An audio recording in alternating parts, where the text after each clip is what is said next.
I want my quarterbacks to be quarterbacky. And to me, Lamar Jackson's just a great athlete, and he's done a really good job, and he had a great game against the 49ers. Prisoners of the moment. He is not the MVP. Hi, people. Welcome back to the channel.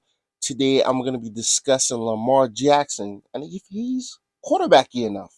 His performance last week against the Dolphins, 321 yards, 5 touchdowns, and a perfect passer rating.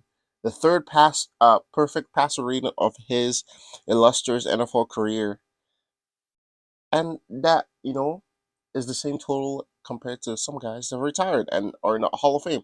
So yeah, I'm gonna dissect this performance against the Dolphins, how he's been able to respond to what the media has said about him over the last couple of weeks, and the Ravens have used that as fuel, and they're demolishing opponents. They beat San Fran last week. They beat Dolphins to back that up. And those are two top teams, right, that are vying to be in the Super Bowl.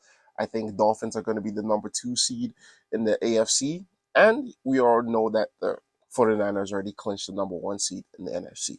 And they beat up on those two teams. His receivers are making plays for him. The defense was on fire. And they have secured the 1st seed basically at this point. So everything that's going to go through the AFC to the Super Bowl is going to have to come through Baltimore. So yeah, they're balling right now. I'm just gonna really dissect really what they were able to do and a specific play that may be the play of the season, and not a lot of people really know about it. So yeah, without further ado, do me a favor, subscribe to the channel if you're new, obviously, and by the end, please comment. Let me know what you think about it and share it to someone that you think may enjoy this sort of content, obviously. So without further ado, let's get right into it. Um, First play here I got is his first touchdown of the day. And you're going to see just how they do a beautiful job of calling this sort of like a pick, rub play for the running back coming out of the backfield. Bateman gets in the way of the linebacker. Hill releases, wide open touchdown. Like a lot of these are easy plays. Like they're just cooking up the Dolphins. And it's weird because they made the Dolphins look ordinary. And this is a really good team, right? And here he's 3rd and 25. He doesn't obviously get on this one, but you just see how much stress he puts on the defense. You get, third turns a 3rd and 25 then into what, like a third and what? Well, no, fourth and 8, 4th and 9. Um, Next play, he's gonna show you how quarterback he is. Now he's gonna throw off platform. He got like 1 foot on the floor, on the grass when he throws this. And OBJ got the slot fade, beautiful. I wouldn't even call it. Is this even a back shoulder? It's not a true back shoulder, but it's close to it. And this is a tough catch, man. The critique of Lamar before was, oh, like he can't win. But people have echoed, has he really had the weapons? And this year he's got Zay Flowers, he's got Odell. He lost his star-studded tight end, you know, and Isaiah likely is stepping up. You get, and here's the play. Here's the play that basically looks like a bust from the defense. But when we're gonna watch it here on the replay, you're gonna see Lamar step back, and he's dropping back like a left-handed quarterback, right? Play action to the running back, drops back like a left-handed quarterback. Look at. Let me just pause right here. Look at the eyes of the defense, right? They're all looking towards him, waiting to see what he was doing. And here's the thing, like I mentioned earlier, Lamar Jackson type of quarterback that puts a lot of stress on your defense. So everyone has to take their key off him on the back end because at any point he can break the pocket, right? And you need people to rally to come tackle.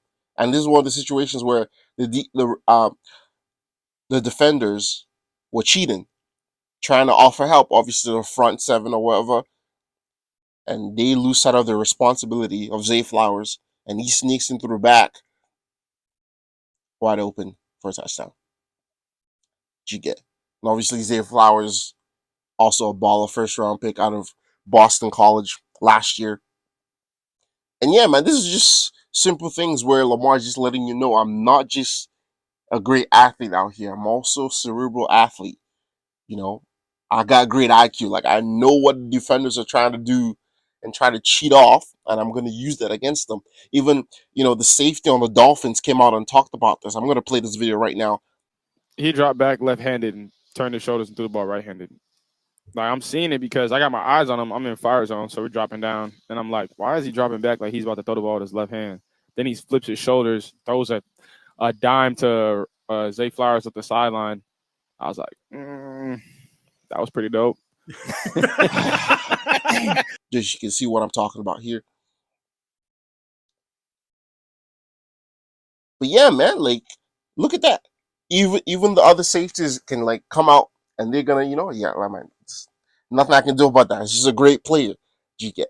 And here's another ridiculous play, man. Like, and here's a problem. He's making all these little routines. This is a 4th and 7, a 4th and 7. They're up what? They're up 8. They don't need to go for this. They got a good kicker in Justin Tucker. Forget that. A great kicker in Justin Tucker. They could have easily kicked this. But they say I got confident in the way my offense is playing right now. A 4th and 7. Usually the analytics is if it's less than 4th and 5, then you go for it. But they're going 4th and 7. And here's what I'm talking about when the guys around them are making plays. This is the backup tight end, right? This is the backup tight end, Isaiah Likely, and he's been going crazy. This is a one-handed catch. First of all, Lamar drops back. The Dolphins are bringing pressure, so he knows he's got to get rid of this quick. And he's off platform. There's someone at his feet when he releases the ball. Okay? And it's pinpoint, and this guy's not even going to use 2. He's going to use 1, and he's going to get in the end zone. You look in the replay shot. Why is he only using 1 hand? He could have used 2 if he wanted. But he said, "Yeah, I'm good with 1." And it's just showing you kind of the confidence that these guys are playing with right now. Everyone's making a play. So that was what his 3rd touchdown today. This is number 4 right here. Likely again, he's gonna fake like he's blocking, and he's gonna release. They do a really good job of using their tight ends and fullbacks to just sneak in because right now, obviously, the receivers are making a lot of plays, so they're getting a lot of attention. And you can easily sneak in a tight end or fullback. Here it is again, 5th touchdown of the day. Patrick Ricard this time at the bottom of the screen. There it goes again. And now he's getting on the front. Now everyone's taking a piss. Everyone's wanting to do a one-handed touchdown. You get what I'm saying? Like, and all this is because of Lamar Jackson. He's the initiator, the enabler in that offense. Everyone's playing at a high level because of the discourses going around him right now.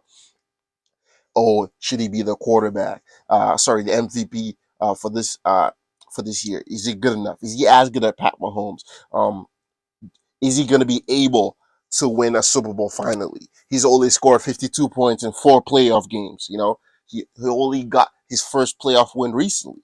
Do you get what I'm saying? And last year, obviously, he was hurt, so they weren't able to, do much because obviously he's their main guy. But yeah, man, like this team is hot, red hot, and they're playing well. Now, obviously, they've clinched. Um, they play next week. I think is it the Steelers they play next week or something. But now it's okay. Do you rest Lamar Jackson and the rest of the starters? Obviously, we saw Bradley Chubb get a ACL injury, which was unfortunate in this game for the Dolphins when they were up. Like the Dolphins were down 30. So there was an argument to be made like why was he even in the game at that point? So that's the balance where the Ravens are going to have to deal with because are you playing those guys next week because they're going to rest next week and then they have a bye obviously, so they get 2 weeks. So it's kind of like a try to avoid the risk of getting an injury versus rust. And let me know what you think about it. Should the Ravens obviously rest your starter? Should they rest Lamar Jackson? That'll be 2 weeks without playing ball. Do you think Lamar Jackson is the MVP right now? I think he's the MVP right now. He's definitely playing like it. And his impact is much more than his total touchdowns because that's the whole thing. Does he have the stats? But at the end of the day, it's like he's getting his team into the red zone. And if you go look up right now how many 2 1-yard touchdowns Gus Edwards has, it's a ridiculous amount of touchdowns. I think he has like 13, 14 touchdowns this season. And it's like 2 yards, 1 yard rushing. If this was the Eagles offense, Lamar Jackson would have had the damn record for quarterbacks rushing touchdowns in the season because Jalen Hurts QB sneaks everything from the one to the two. Do you get what I'm saying? So he's much more than the numbers right now. Like you really gotta watch the tape and see how much of an impact he is right now. And right now, if you're talking about MVP, the most valuable player, I don't think there's anybody that's gonna be, necessarily in that conversation with him. Like I get it, Christian McCaffrey doing great things with the Niners. You get what I'm saying? But they blew the doors off on the Niners really recently. So yeah, let me know what you think about it. Share your comments, obviously, and yeah, subscribe to the channel, and I'll see you guys on the next one. Appreciate it.